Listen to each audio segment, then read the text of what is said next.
It's always going after someone. If it's not Mexicans, it's Muslims. If it's not Muslims, it's Africans from shithole countries. And that one was my favorite personally, because I am an African and I've shat in a hole. I also liked it because people came up to me and asked me questions. There was one man who came up to me after a show, really concerned. He was like, "Trevor, hey, can I ask you a question?" I said, "Yeah, go ahead, my friend." He said, "Hey, Trevor, I just wanted to know when Donald Trump says all these horribly racist things, do you sometimes just want to, pack it up, leave America, go back to South Africa and escape all this racism?"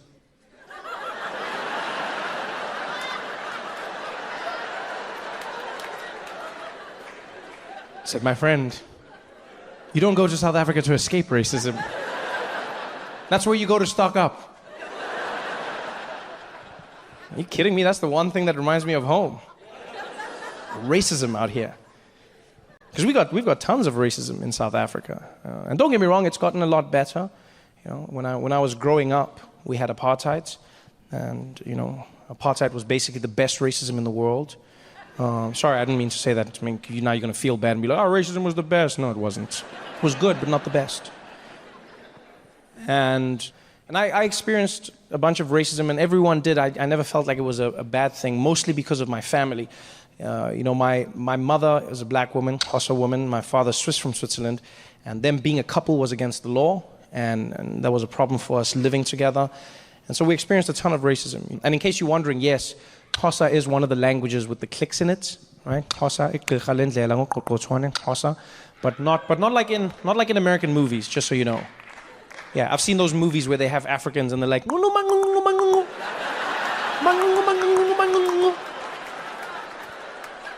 that's not a language. Yeah. Even we watch those movies and we're like, "I wonder what they are saying, yeah? Where are they from?" "I think they're from Cleveland." It's not just clicks. The clicks are consonants. We still have vowels. Yeah, I grew up in this family and we couldn't live together. I could live with my mom, but my dad obviously couldn't live with us because it was illegal. And people would be racist to us all the time. But I was really lucky growing up because my mom is probably the most gangster human being you'll ever meet in your life. Right? Nothing got to her. Nothing fazed her. And I remember one day in particular, we were walking through the streets together, and some guy across the road shouted something really mean at us. And I was about 4 or 5 years old. And I turned and I looked at my mom and I said, "Mommy, what do we do if people do the racism to us?" And my mom said, "Oh, baby, what we do if somebody's racist? We take that racism of theirs and we shake it up with the love of Jesus. And then we send it back." And I was like, "What?" And I was like, "This lady's crazy."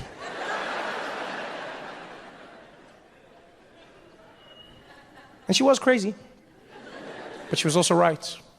Yeah. I didn't even realize how right my mother was until decades later, which I feel is what always happens with your parents, right? They're crazy, and then you get to their age and you're like, "Oh, that's what it means."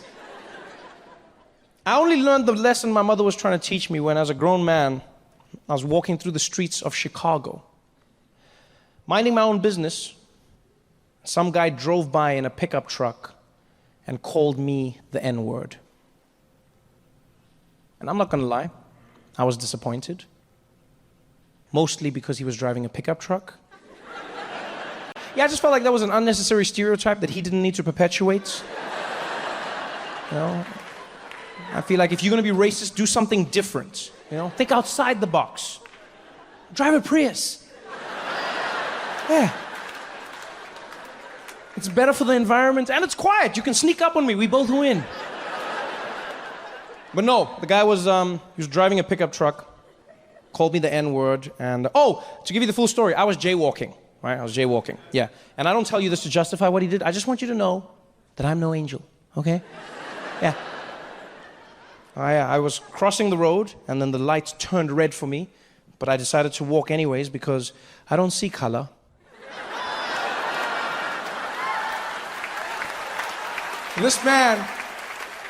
This man was so offended by what I had done that he drove his truck around me, rolled the window down, looked me dead in the eye, and he was like, "Get out of the road, nigger!"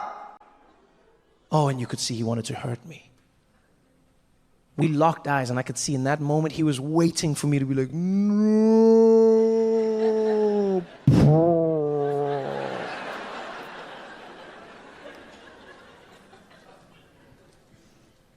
But what that man didn't know was where I was from.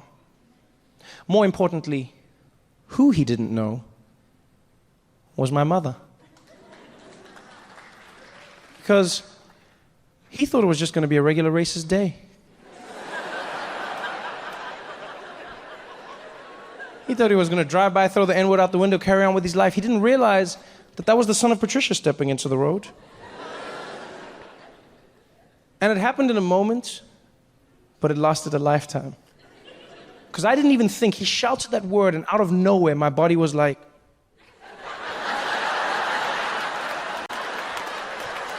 I was like, oh shit, this is it!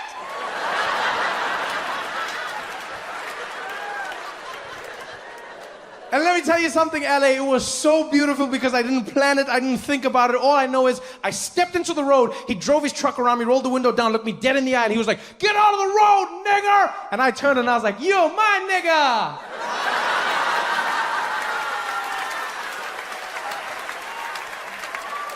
And he almost crashed and died. Yeah, I've never seen a human being question themselves so many times in a split second in my life, right? Because I was smiling, and I could see in his face, he was like, wait, do I know you? Do I look like someone you know? And I don't know why he did this, but I'll never forget it. He looked at his hands.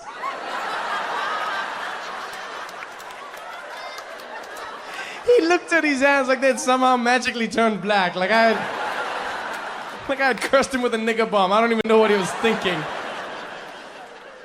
Oh, I actually felt bad for him, man. Because I've been called that word before, but that was his first time. Like, you never forget your first time, you know? Yeah, but I'm sorry, I'm not gonna what? Is that what he wants? He wants to throw the word at me and then my day is spoiled? Is that how it works? And we'll be like, nigger, and I'm a nigger, come a nigger. I don't have time for that, man. My mom always used to say, she said, you can't control what people do to you, but you can control how you react. So I promised myself, I said, I'll never give a racist person the pleasure of seeing my pain. It may be painful, may be hurtful, but I won't give them the pleasure of seeing my pain.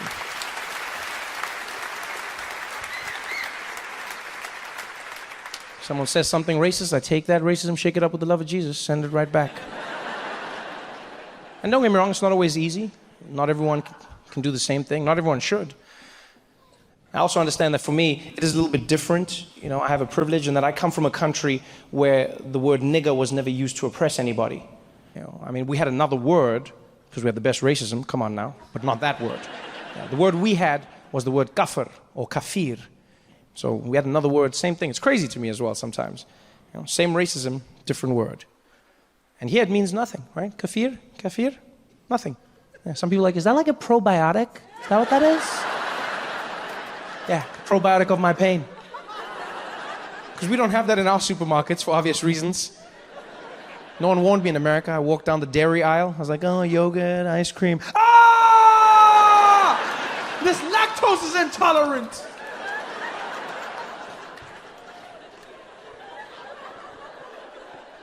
So it's different around the world, and I get that. You know, it's a privilege I have in dealing with the N-word. You know, in South Africa, no one was called a nigger. All over Africa, no one was oppressed using that word. So that word has no power. Anywhere you go, nigger, nigger, nigger, nigger, nigger, nothing. You know? Whereas right now, I can feel the tension in this room. I can feel it. Yeah, some people are like, God damn it, what is it, like 7 times? I get it, Trevor.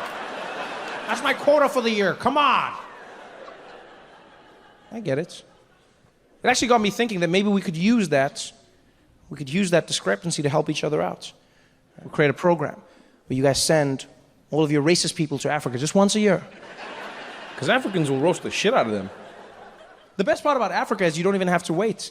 You know, you just get off the plane, there's black people everywhere. Just jump straight in and just be like, nigger, nigger, nigger. Yeah, and because Africa is run and owned by black people, they're not afraid of white people there. They'll just be like, ah, Jimbo, he's back, the nigger man. How are you, nigger? God damn it, I keep telling you, you're the nigger, but you're the one who always says it. Ah, nigger man! Yeah, you nigger! Put on some sunscreen before you die, nigga. Let's go party.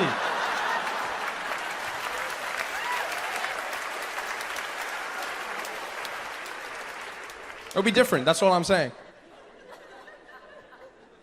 It's always weird for me, I won't lie, because although no one used that word in a derogatory way, the word nigger in South Africa does exist, technically, right? But in my mom's language, Xhosa, the word nigger means to give. That's what nigger means in Xhosa. That's how you use it. Mna, nzoniga wena. Wena, uzoniga yena. Tina, sizoniga bona. Nigger. Yeah. So not only does that word not hurt me, but when racist people use it on me, all they end up doing is bringing back fond memories of my childhood. Yeah. I get flashbacks to when I was a little kid. I'd be playing with my cousin in these toy cars. I'd always steal his cars because I didn't have my own. He'd start screaming. He'd be like, ah, mama, mama. And my mom would come running in the room. She'd be like, hey, Nissan Antoni, what's happening here? And my cousin would be like, auntie. My mom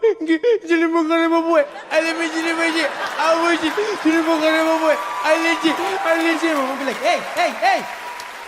Talk properly, I can't hear you. What happened? Be like, Trevor stole my toys. And my mom would be like, Trevor, did you steal your cousin's toys? I said, no, mom, I didn't steal, mom. I promise, I didn't steal. Trevor?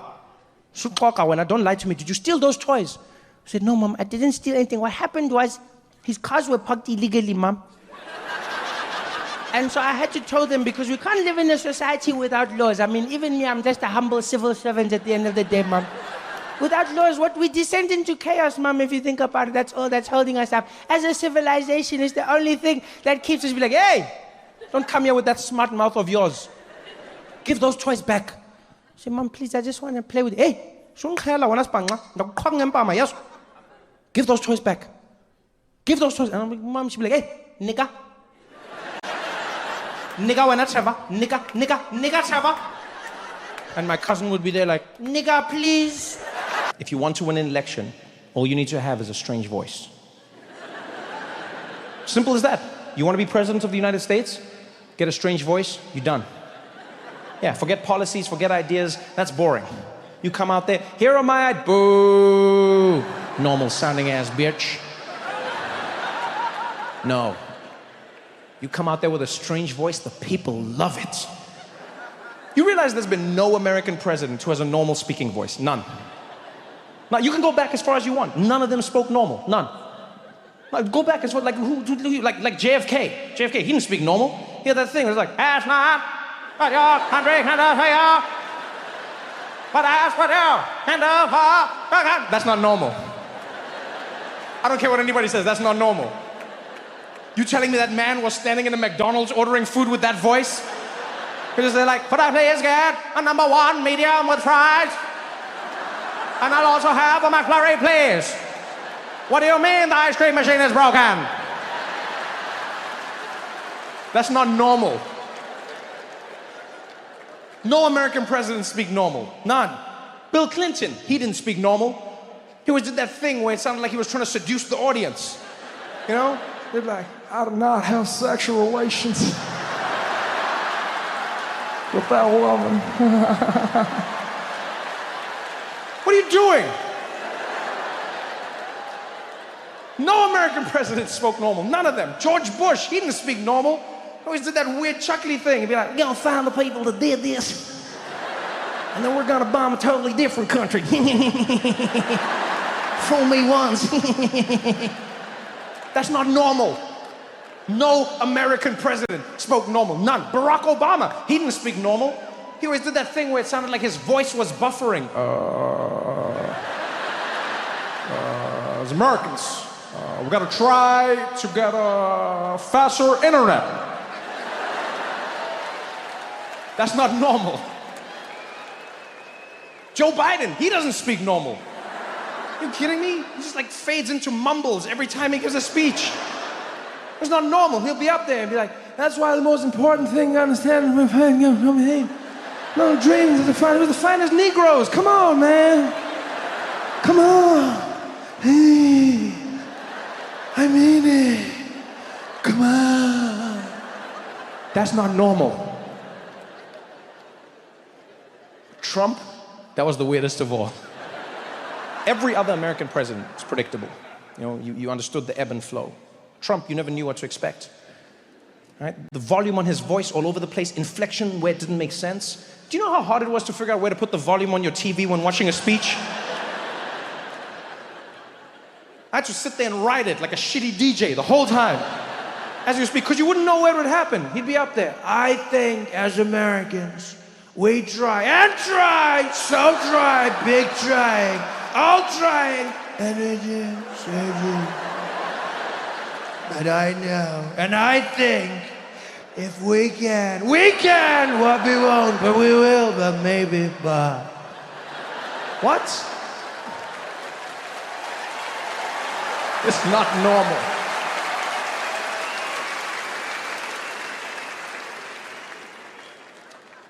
That's why I laugh whenever I come to Canada and watch your news. Every time I come to Canada, I turn on the news and they'll be like, there's a Canadian scandal happening. Justin Trudeau in another scandal. He has the most adorable scandals. You kidding me? Compared to American presidents, what? And they're like, he's scandalous. Has he been convicted of anything? Then shut the hell up. And be like, he's scandalous. He's got the terrible, he slept at a rich man's house. Oh, that's adorable. My favorite scandal of Justin Trudeau's by far is the one where he went on a trip to India and then became Indian.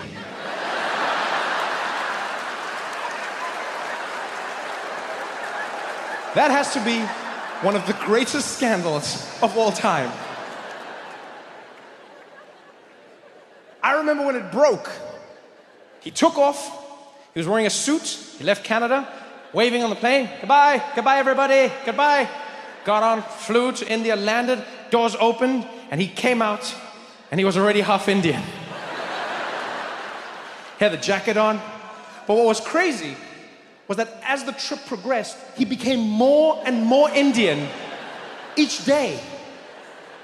Clearly no one was telling him what was happening on the news in Canada because Canadians were losing it. They're like, this is disrespectful. How can you do this, eh? And he was out there and he was just becoming more and more Indian. It started with the top and then he went down to the pants. He had the full outfit and then he had the headdress. My favorite was when he walked into a meeting with Indian dignitaries and they were all wearing suits.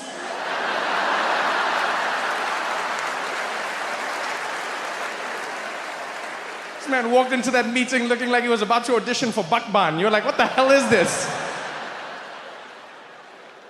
He was getting so Indian that I was hoping a moment would come where he'd be like in the middle of a speech and I was just hoping suddenly he'd be like, can I just say how proud I am of the work we've done together as Canadians and as Indians?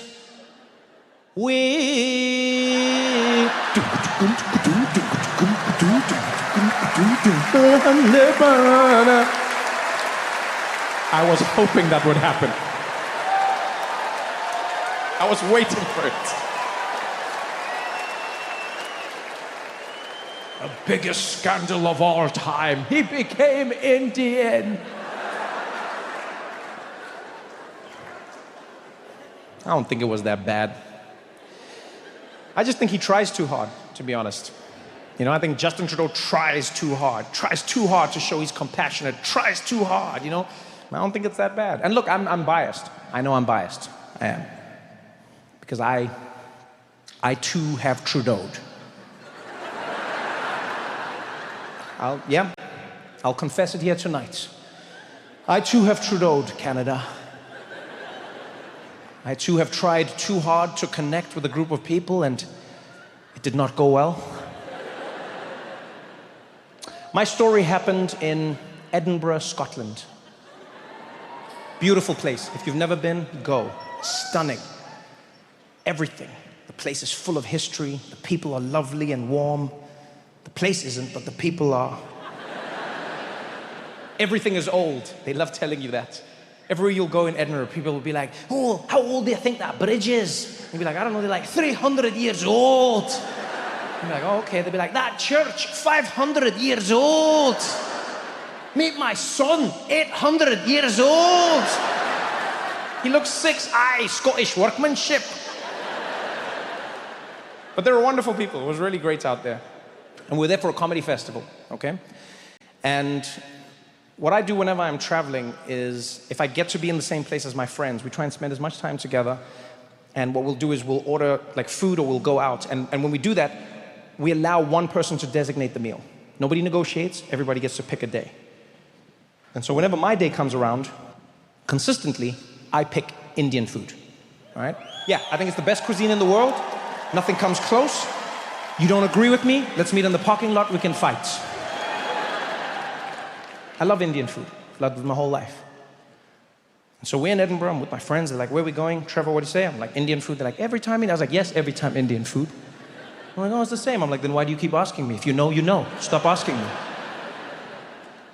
And I searched for where we were gonna go, because I always try and find the most authentic Indian restaurant I can find. Like authentic Indian restaurants. Do you know what I mean? So what I'll do is I'll go to a place, and then I'll ask around.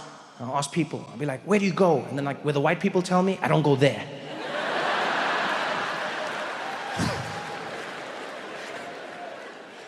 So I found this authentic spots, and I was so happy. Now, the reason it had to be so authentic, just so you understand a little bit of me. I grew up in South Africa, as you know, right? Now, what a lot of people may not know is that South Africa has one of the largest Indian populations outside of India. Right? One of the largest Indian populations outside of India. I know Canada's #1 now. But when I was growing up, we had the single largest population of Indians outside of India. Yeah. So if India blew up, we were India. It was that close. And so I was lucky enough to grow up surrounded by Indian culture. Right? In fact, one of my best friends growing up was a little Indian boy by the name of Thiessen Pillay. And we were thick as thieves. I don't think you understand. Every single day we hung out together. We spent our recesses together. We were hanging out, eating everything together, everything. Because we had so many things in common, right? We met at the beginning of the school year and we had so many things in common. Like he liked running, I liked running. So, Thiessen and I would spend every day together. And our ritual was simple. We'd go to all the classes that we did, and then we'd meet at what we called break time. And at break time, we'd sit and we'd eat our lunch together. Now, our lunches were very different, all right? Because Thiessen would get a packed lunch from his mom every single day. I would get money from my mom to buy food from the school tuck shop, we called it, right? Cafeteria, all right?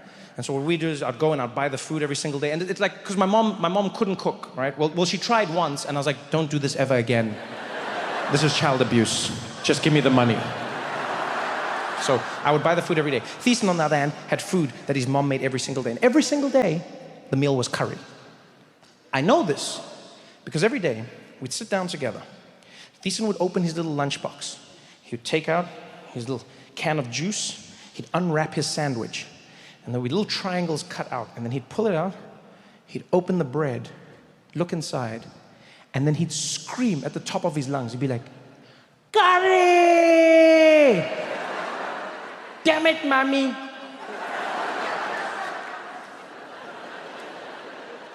Every day. Every day. We'd sit down, I'd have my food, he'd have his, he'd take the juice out of the box, he'd unwrap the sandwich, he'd look in between, he'd be like, curry! Damn it, mommy. Every single day, without fail, every day, mutton curry, lamb curry, potato curry, every curry you can imagine, but it was curry every single day. Curry! It was my favorite part of the day. Some days, I wouldn't even open my lunch for fear of missing the moment. I would just sit there next to him waiting, and he'd open it up, and he'd be like, curry! And I'd mouth it next to him, damn it, mommy. Every day, for months and months and months and months this happened. And then finally, at the risk of breaking it all, I turned to Thiessen one day, he screams like, curry! Damn it, mommy! And I was like, Thiessen, you know it's gonna be curry every day. He said, what? I said, it's gonna be curry every single day. Every day you open the bread, and then every day you're shocked and you're like, curry, damn it, mommy. But it's always gonna be curry. And he said, I know, Trevor, I know. I'm not shocked, I'm just disappointed. Right, because every single day, right, I come to school and then every day I'm like, I'm gonna eat lunch, and then every day I open a box and I know what it's gonna be, because last night we had the curry. Then what my mom does is she takes last night's curry, then she put it in a sandwich for me, and then that's the curry that I'm gonna have today. Then I know when I go home tonight, I'm gonna eat the curry, then I know that's the curry that's coming the next day. So every single day I'm getting curry, it's curry, and then it's gonna be more curry and more curry. Trevor, I know I'm Indian, but it's too much, man. I just want something different, you know? They say variety is the spice of life, not just curry. I was like, oh, but listen, is it bad? She said, I don't even know anymore. I lost perspectives. Here, you can have it. And he gave me his curry sandwich. I bit it. And Toronto, there are moments in your life that will forever shape who you are. Moments that will define who you grow on to be. This was one of those moments for me. I put that sandwich in my mouth.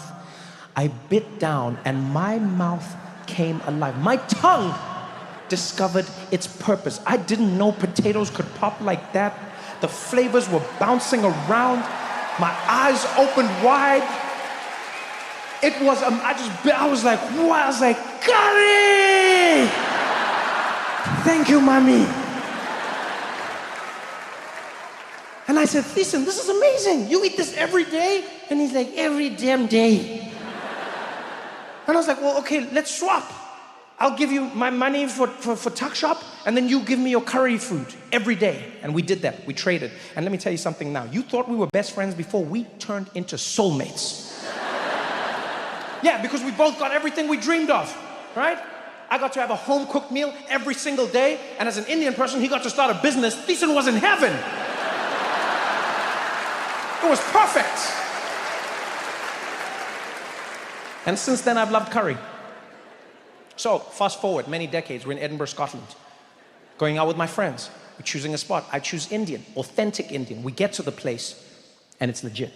Like, it is legit. We walk in, and there's Indian music playing. There are Indian people eating, Indian cooks in the back, Indian waiters, Indian guards on the wall. I'm like, this is it. I'm home. We walked in, we sat down. And as soon as we sat, one of my friends, Steve, launches for the menu. And I was like, Steve, it's cool, man. I'll just order for everyone at the table. And he's like, oh, that's fine, Trevor. I'll order for myself, thank you. I was like, no, it's not about that, Steve. I just prefer to order for all of us, yeah? Right? You good? He's like, I don't know why that's necessary. I think I'll just order for myself. Is that okay? I was like, it's not. No, it's not okay, Steve. It's not okay, right? Because you're probably going to say some shit that's going to embarrass me in front of my Indian people, right? And so I just need you to back off for a moment. He's like, I'm sorry, what would I say that could embarrass you in front of Indian people? I was like, I don't know, Steve, and I don't want it to happen. Just let me handle this, okay? He's like, let you handle this? Trevor, I'll have you know that I've eaten curry for many, many years. I'm like, Steve, this is not the time. Just let's not argue, okay? Let's not argue. It's not the time to argue. He's like, what do you mean? Why would I embarrass you? Why? I was like, there's no why. You don't need to know why. Let's just not do it. He's like, no, why? Why? Because I'm white. I was like, you brought it up, not me, all right? I wasn't going to bring up race, but you did, Steve. And now that you brought it up, let's talk about it. Every time I take my white friends to an ethnic restaurant, they always say some shit that embarrasses me. Every single time. Every time. Either they don't know how to pronounce the food, or they'll say some random shit. They'll be like, can I get that one, the papadums? What do you call these ones? You know, they'll be like, can I get this one, but not spicy? Kill yourself! Can I get the curry, but not spicy? Kill yourself! How are you gonna ask for curry, but not spicy? That's the whole point of curry. You want curry without the spice. Would you go to a sushi restaurant and ask for them to have the fish slightly boiled? No, I don't want the spice. Your forefathers went around the world killing people for the spice. Now you don't want it? Shut up and eat the spice, Steve. And he's there, and he's like, Trevor, okay, I really don't understand where this is coming from, all right? I'm not going to embarrass you. I understand curry. I was like, Steve, let's just leave it at that. I got you, okay? I got you, all right? I understand this way more than you. He's like, Trevor, I'm sorry. You're not more Indian than me. I was like, I'm sorry, what? He's like, yeah, you are not more Indian than me. I was like, what the hell is that? Exactly. Don't tell me I'm not more Indian than you. You shut up when the waiter comes here. You shut up. He's like, I'm not gonna shut. I was like, you shut up. He's like, okay, fine, order then. And the waiter walks over.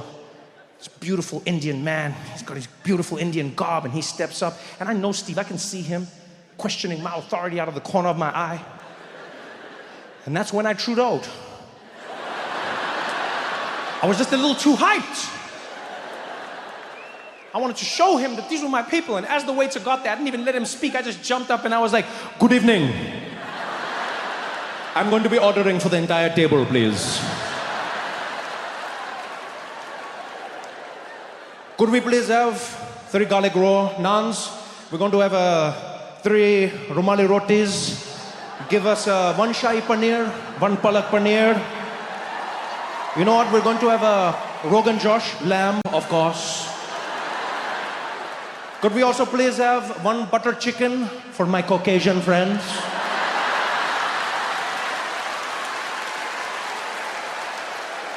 And then we're going to have 3 samosas and 3 mango lassis to wash it all down. Thank you very much. I crushed it. I could feel it. Everyone could feel it. They could feel something. Because the table went dead. The waiter just stared at me. At first I thought he was impressed. Then I realized he was confused. And this Indian man leans in, looks me dead in the eye, and he's like,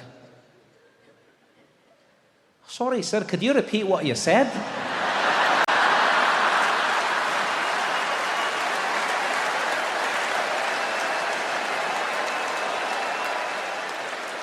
I can't hear what you were saying, right? You got a bit of an accent. And I was like, oh shit! He's Scottish! I mean, I know he's Scottish. I mean, we're in Scotland. He's Scottish, but it's like he's Indian. I didn't expect that, right? Because the whole place is Indian. It's an Indian restaurant. The people eating were Indian. There's Indian gods on the wall. The guy was Indian. His beard was Indian, but his mouth was Shrek. I didn't expect that.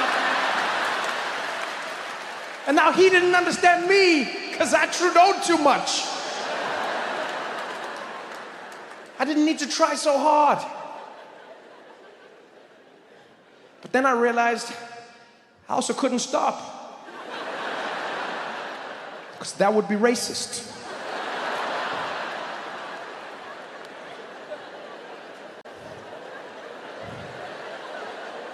So now, I've got the Scottish Indian man looking at me. Everyone's quiet and he's like, if you don't mind, laddie, could you order again a little slower this time, right? I didn't hear what you said. You want me to place the entire order again? If you don't mind, I'm ready whenever you are.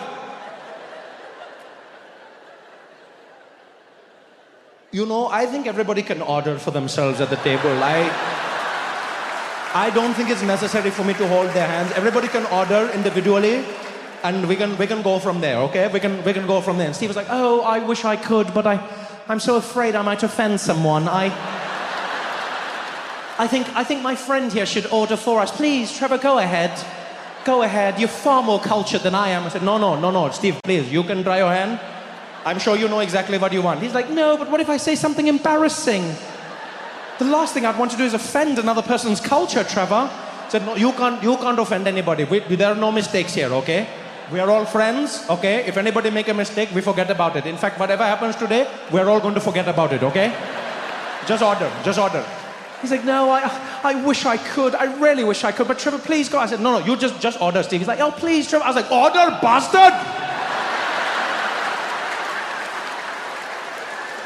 Just order! The waiter was like, hey, there's no need to fight amongst yourselves. look, clearly your friend's a little uncomfortable. Right, just order for him.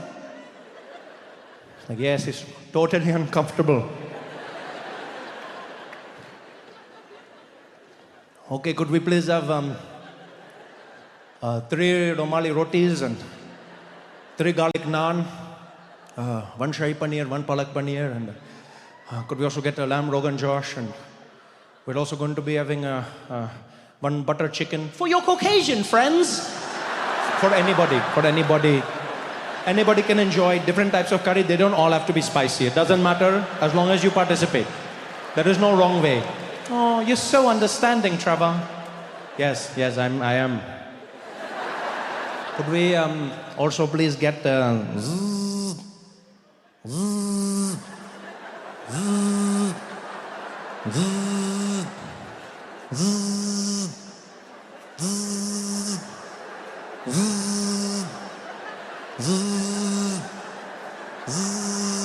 What? You gonna answer that?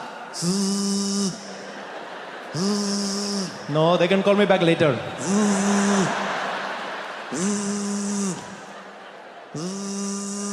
He's like, it's getting awkward. Just answer your phone. I'll wait. Okay.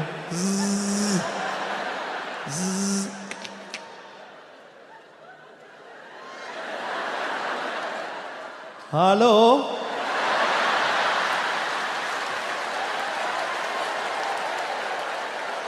Yes, this is Trevor speaking. How can I help you? Yes, no, the one and the same. Can you get to the point? I can't talk right now. Can you tell me what you need? I can't speak for too long. Can you? No. There is nothing wrong with my voice. Can you just get... No, everything is fine. No, I have not been kidnapped. No. I have not been kidnapped. Everything is fine. This is not a secret message. Just can you tell me what you need? No, we can talk later then. Yeah, my voice is like this sometimes. Don't worry about that. Just wait. No, and I think I know my voice. I think I know my voice also. Yeah, well, I've been me my whole life, okay? Okay, fine. We'll talk later. Okay. Love you too, mommy. Bye-bye.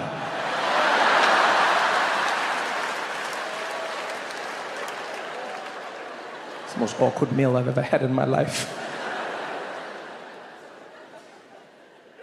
I barely ate a thing. I sat there thinking about my life. We finally get up to leave. Steve is beaming from ear to ear. They walk out ahead of me, and as I'm leaving the restaurant, the waiter waves us off. He's like, good night, everybody. He's like, have a great night. And we wave at him, and he's like, hey, excuse me, before you go, hey, aren't you Trevor Noah? A comedian, right? I was like, yeah, why? He's like, oh no, because I totally got you, Trevor. I totally got you, Trevor. I was like, wait, what? Wait, you Indian? He's like, of course I'm Indian. Of course I'm Indian. All places Indian. I totally got you, huh? I said, well, I don't understand. He's like, you don't understand. I understand. You walked in. I said, look, Trevor, no one coming. Then you start talking with accent. I go, I also do accent. Then you were doing accent. Then I do accent. Then you were doing accent. You make joke. I make joke. Do you like joke? I was like, no, I don't like your joke. I don't like your joke. I thought I was about to get cancelled. Do you see this shit? He's like, it was amazing. You were sweating so hard. Not from the curry, eh? That was so funny, Trevor. I was like, it was not funny. My friends were laughing at me. He's like, I know. He's like, I wasn't scared, man. Why would you do that? He's like, because, Trevor, I take great joy in the pain and suffering of others. It's called Schadenfreude. Yo, Toronto, you guys have been amazing. Thank you so much for coming out. I love everything about LA, even the things that people hate about LA, I love. I love the traffic in LA. It's like one of my favorite experiences. Yeah, when you don't live here, it's great. It's wonderful. Because you get to be a part of it, but you know it's not yours forever. It's like another person's child. You know what I'm saying? Yeah, you get to be like, this is crazy. Have it back. That's what it feels like.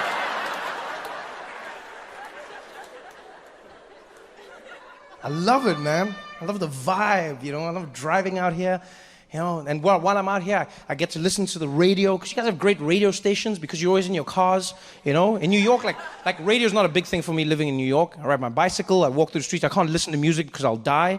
But in LA, that's all I do. You just listen to music. Now these days when you're driving around, all you hear is trap music.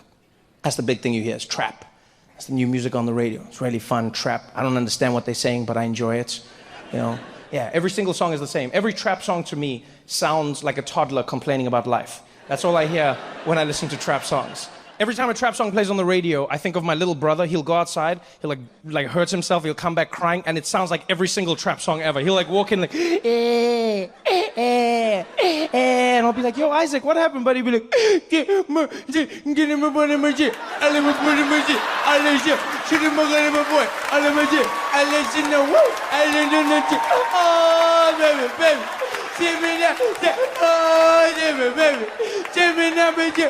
and I'll be like, yo, dude, slow down.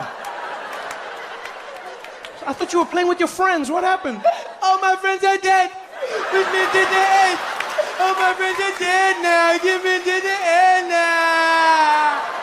And it's on the leader.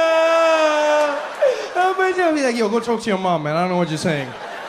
Go talk to your mom. Oh, the city of angels. I love every moment, man. I'm enjoying myself. I just got back from vacation, so I'm having a great time. You know when you got that vacation swag? You know, you still got that thing, you know, you still feel loose, you feel relaxed. I went to Bali on vacation, yeah, out in Indonesia. Yeah, if you've never been, make a plan and get out there. It's an amazing place.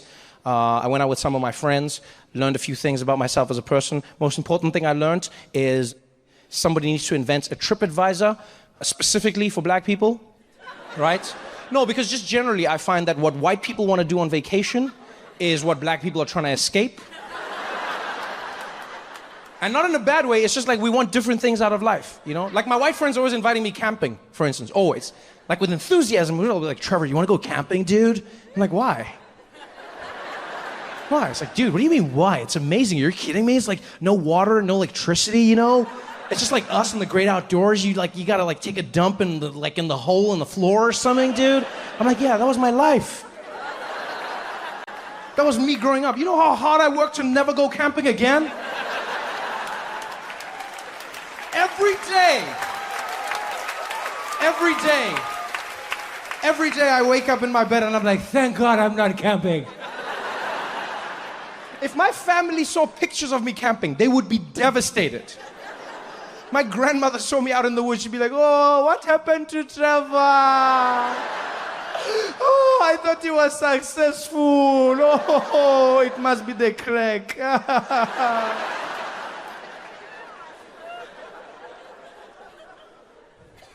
want to go camping. So I went with my friends to Bali. They planned the trip. And before we went, I asked my friend, I was like, yo, Mitch, what are we going to be doing? And he was like, dude, don't ask questions, Trevor. It's just going to be a great time. I was like, yeah, I want to know what the great time is going to be about. He was like, dude, don't ask questions. I should have asked questions. Because we had fun. But the trip, like, there were a few things that were weird that I wouldn't necessarily do on my own. For instance, on the third day of the trip, right, we had what was planned, what was built in our itinerary as an authentic Balinese experience. Right? That's what they called it, an authentic Balinese experience. And what they did was, they woke us up at 5 a.m., put us in a little bus, and we drove for like 3 hours. And when we got there, get out of the bus, we're like in the middle of it, it's like a remote village, and the little tour guide, really happy, way too happy for that time, and he's just like, welcome everybody, are you ready for a good time? And I'm like, yay. And so he's like, my name is Deng Basan, and I'm going to be your guide. Today, you will have an authentic Balinese experience. So exciting, follow me. And so we follow him, and he walks up to a little door. And I'm like, oh, okay, this is going to be like a temple or a cave or something. And he's like, welcome, ladies and gentlemen, to the real Bali. And he opens the door into somebody's house. This is not a museum house. This is just a house. Like someone lives there every single day. He opens the door, and he's like, this is the home of someone in Bali. He eats here. He sleeps here. I'm like, does he know we're here? Because, like, we didn't knock. Nobody answered the door. For all I know, we're breaking and entering right now. We're in some weird Balinese gang. I don't know how this works. And as I'm about to ask the question, he turns and he's like, over here, you can see the owner of the house. He's in the corner. And we turn and there's a man the whole time. He was just sitting there, frozen stiff. And now I'm like, is this guy part of this? I don't know if we should be doing this or should not be doing this. And Deng Basan turns to me and starts speaking to him in Balinese. He's like, Tengrawata Sangaraka. He's like, okay, you can touch anything. And so I'm like, oh no, I don't think we should. Before I can even finish, the people in our tour group were like, yeah, touch it all. Oh my God, touch it all. Oh my God, does he sleep here? Oh wow, is this where he eats? Oh my God, I can never do this. Oh my God, excuse me, thank you so much for having us. Oh my God, I appreciate my life so much more right now. Thank you so much, this is horrible. Can we take a selfie? Thank you. Are you on Instagram? I'll just put hashtag the man. Thank you. Oh my God. So I'm really awkward right now, right? Because this is like something culturally I'm not supposed to be doing. Right? As an African person, I should not be in somebody's house rummaging through their life. So I'm standing in the corner, really uncomfortable. And the owner of the house, he's really accommodating. He's friendly. You know, he's like, yes, thank you. Enjoy. Thank you. And then he turns and he looks at me. And this was one of the most magical moments, right? Because he was smiling at everyone else. And his face completely changed when he turned. He was all hospitable. He's like, yes, thank you.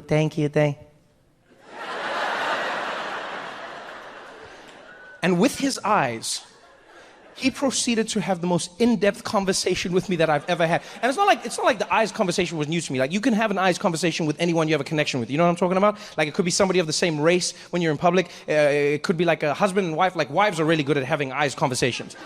Like they'll shit on you hard. Like, you'll be in public together, and then you'll say something off. You'll be like, oh, if only she did that. And she'll be like, oh, hell no, I cannot believe you said all of that. But it's just eyes. I cannot believe you said all of that. Wait until the next, oh, you want to air our dirty laundry out in public? Oh, you're going to see how this is going to end up. Oh, you say this and enjoy this moment right now because you know it's over. And you're like, yeah, I shouldn't have done that. All with eyes, right?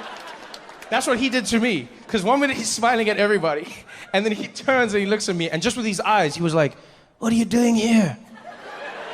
And so with my eyes, I was like, hey, man, I'm sorry. I didn't know this was your house. They said it was an authentic experience. That's why I came. He's like, yeah, authentic for white people. You got your own poor. Go back to where you came from. I said, yeah, I shouldn't be here, man. I'm sorry, man. I'm sorry. So I left. I go outside. About 15 minutes later, everyone's done with their poverty porn, so they come and join me. And Deng Basan follows the crowd. And he's having a blast, you can tell. You know, he walks out and he's like, everybody have a great time. I know you enjoyed that. Now, it's time for a special surprise. Follow me, everybody, to the back. And he takes us to the back of the house, right? Where there's this area that they've laid out where clearly they have some sort of performance. There's a stage, there's raked seating, and he tells us to find our seats, and so we all sit down. And there's people from all over the world in our tour groups. Myself, my American friends, you got some British people, there's a French family, a dad and his son, they sit next to me. And so I sit in the front row, and Deng Basan comes back out, and all of a sudden he's wearing like a giant Balinese headdress, looking really beautiful, you know? And he looks at us and he's like, ladies and gentlemen, are you ready for an authentic Balinese experience? Please welcome the snakes of Bali. I'm like, the what? I'm like, oh, he said snakes. The snakes of Bali. And I look, and there's snakes. There's a group of men gathering snakes to bring out to us. And so I'm like, oh yeah, no, I don't, no. No, because you see, as a black person, culturally, I'm trying to not die. So I take all my stuff, I start packing it. And the French guy turns to me and he's like, my friend, where are you going? The show is starting. I said, yeah, no, the guy said the snake's coming, so I'm gonna move. I'm gonna go to the back. He's like, you're moving because of the snake? I said, yeah. He said, why are you moving for the snake, my friend? Are you afraid of a snake? I said, yeah. That's exactly what I am. I'm afraid of the snakes. He's like, such a big man, but you are afraid of a snake? I said, yeah, with a big brain. That's why I'm afraid. It's a snake. Like, you're not gonna trick me into not being afraid of a snake. Like, my toxic masculinity is not so high that I'll be like, yeah, you know what, man? Come on, snakey. Come on. It's a snake. Instead of just letting it go, this guy turns and he's like, I cannot believe it, a big man like this. Hey, Jean-Pierre. He turns to his son. He's like, Jean-Pierre, monsieur le droit de ici, le serpent, parce que ici, le pardon ici, le... And this kid's like, ha ha ha, snake. And he's like, oui, snake. Are you afraid? Snake. What is this? It's a snake. And these two carry on for like 15 seconds non-stop, right? Just back and forth. Snake, snake, snake the whole time. He's like, snake, are you scared? Snake, snake, snake. I'm like, whatever, man. You guys lost all your wars. So I go to the back, right? I don't have time for this. I don't have time for this because there's snakes. So I go to the back, take all my stuff, and I climb up, and I'm sitting at the top, right? Because I want to see the show. I just don't want to be a part of it, okay? And so I've got my stuff, and I move all the way up to the top, and I sit there. And as I get there, the show starts. And Deng Basan's really excited, and he's like, ladies and gentlemen, please welcome your first performer, the powerful Python. And dude comes out with a giant python wrapped around him, right? And this guy had this cool trick where the python would squeeze him really tight, super tight, so tight you could almost hear his bones cracking, right? And then he'd make a sound, he'd be like, eh. And the snake would let go. And then it would start squeezing him again, and he'd be like, eh. And the snake would let go. And it would squeeze him again, and he'd make the same sound. He'd be like, eh. And the snake would let go. And I was like, wow, this is dope. This is cool.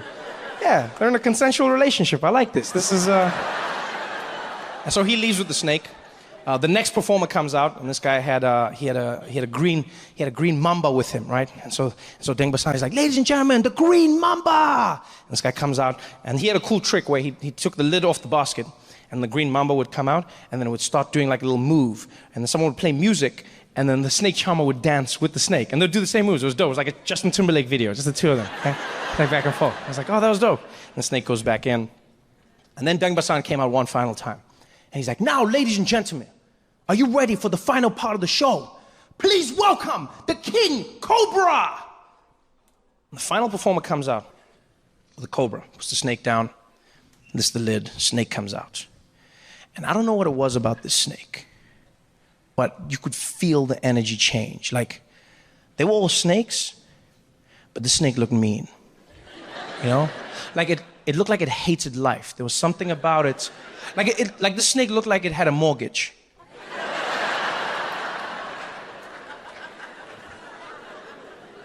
Because it looked at us, and then it fixed its eyes on the charmer, and he was really cool and calm. He didn't even look at the snake. He addressed us. He was like, ladies and gentlemen, they say the cobra can strike faster than a man can blink. But can a man move faster than the snake can think? And I'm like, ooh. I don't know what that means, but I'm in. Because it sounds like a dumb Instagram quote, but I'm in. And this guy had the most amazing trick. What he did was, he got right up close to the snake, right? And he put his hands behind his back. And then he would make it seem like he was going to kiss the snake. And the snake would be no further than like a foot from his face. And then he would make this sound, like a kissing sound. And as he made the sound, the snake would try to bite him, and then he'd move out of the way. I've never seen anything like it. So he leaned in, and he's like, come on, snake.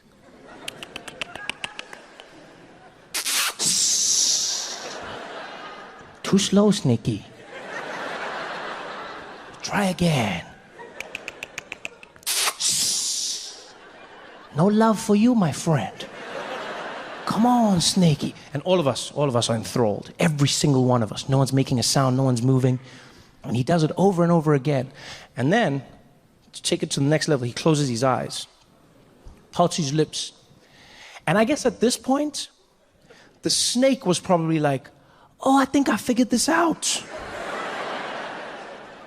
This dude's gonna make the sound, and then he's gonna move. But if I bite before the sound, I can change everyone's lives. Because that's exactly what the snake does.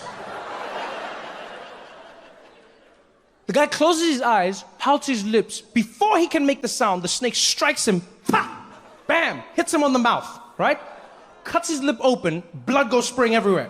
Now, that should be the end of the story. That should be the craziest part of the story. No, this is the middle. The snake hits him on the mouth, the blood goes spraying. This guy jumps back and then acts like he didn't just get bitten by a snake.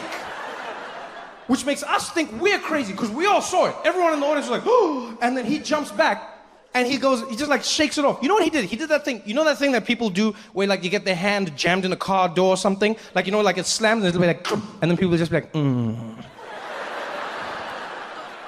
He did that, but with a snake. So the snake hits him, the blood sprays, and he jumps back and he's like, Don't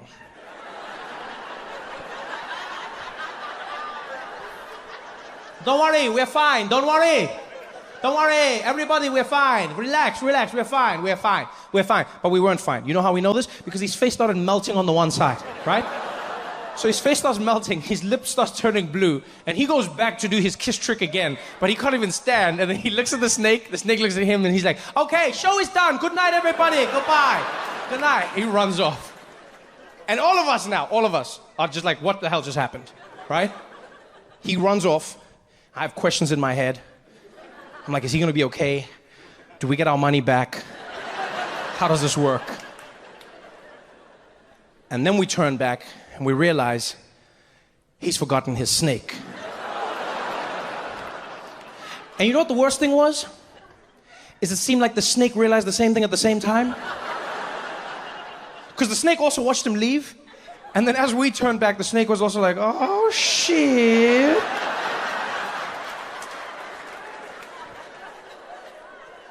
And so now, it's just us and the snake. And mind you, there's no barrier, right? There's no concrete, there's no glass, there's nothing. It's an authentic Balinese experience. So we're all staring at the snake is staring at us. And then one genius decided now would be the perfect time to get an Instagram picture. And I don't know if it was the camera, the sound, or the flash. All I heard was click, and the snake jumped up and was like, and we were all like, and then it was chaos. Pandemonium ensued. Now don't forget, I was at the back, so I just jumped off. I was like, haha, being black saved me. I was out. Panic ensued. Everyone jumps up, people are trying to scramble, like trampling over each other. The French guy was my favorite because he jumps up and he's like, Sacre bleu! Le serpent! Allez, Jean-Pierre, allez! And he's pushing the people and he's running. He's like, allez, Jean-Pierre, Jean-Pierre! And when he turns, his son hasn't moved, right?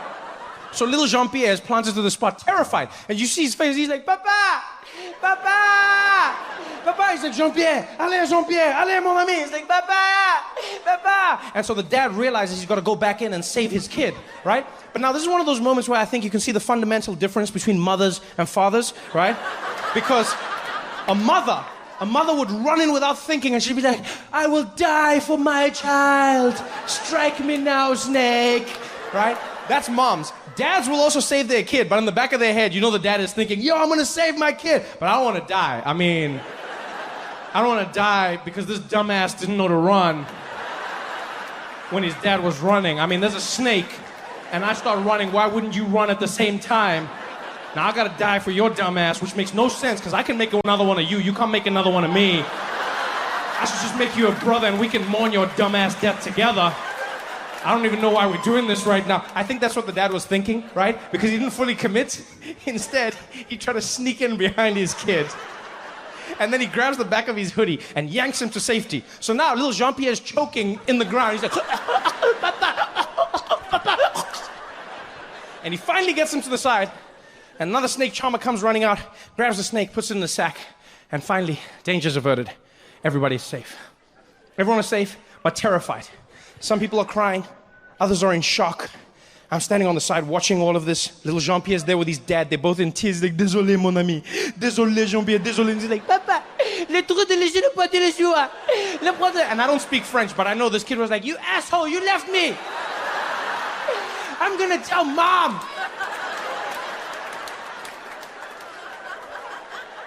And so I'm staring at them, and I guess they could feel that I was staring. So they both stopped at the same time, and they turned and looked at me, and I looked at them.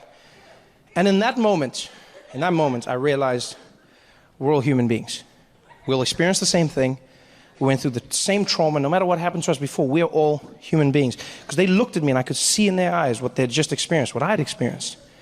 And in that pause, I bent down, I got real close to them and I was like, snake.